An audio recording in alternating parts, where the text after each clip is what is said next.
praying that we'll never have another day like we had a year ago today.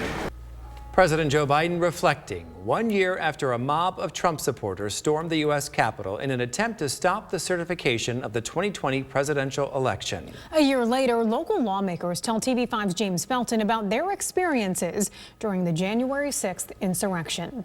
All we knew is that somebody got through, we didn't know how many, and it wasn't long before that we locked down, and then honestly all hell broke loose at that point. Congressman Dan Kildee reflecting on the moment supporters of a defeated president stormed the U.S. Capitol in an effort to stop the certification of the election for the man that beat him. Kildee could hear the chaos outside the House chambers. The mob obviously grew bigger. It was louder. We could hear them trying to get in through various doors. Kildee found himself trapped inside. He texted his wife and family saying he would be okay, even though he wasn't sure that would be the case. We couldn't go down and we couldn't go up to get out.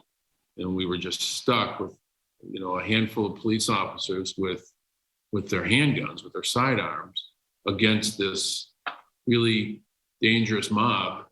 We had no idea what to expect. Eventually, help arrived and he was able to get out. Democracy preserved after a failed attempt to defeat it. Congressman John Molinar was also in Washington the day of the insurrection. He gave TV5 this statement, saying that the violence at the Capitol last year was a sad moment for our country, and those who broke the law should be prosecuted. As Americans, we are blessed to live in a free nation, and our democracy is stronger when we have the rule of law, election integrity, and voter ID. Those are vital concerns I have been working on. Getting back to Kildee, he says it took several weeks to get over the trauma he endured that day. He tells us a year later, he still feels the venom from the violent attack. Kildee believes our country is more divided than ever, and it's up to all of us to find a way to more common ground. America's a place where our differences should be embraced. We ought to celebrate the fact that we live in a place where a difference of opinion is okay and not going to be a reason for violence. James Felton, WNEM, TV5.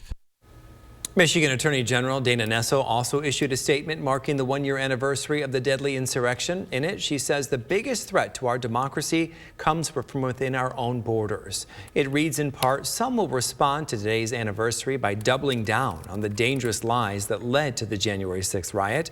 Others will say we must move on as a country, as if the heinous scenes we collectively witnessed never happened. I refuse to let this day pass without recognizing the damage done and the very real threat that remains. Now, following the insurrection, Nessel joined a bipartisan coalition of 50 states, territories, and the District of Columbia condemning the attack.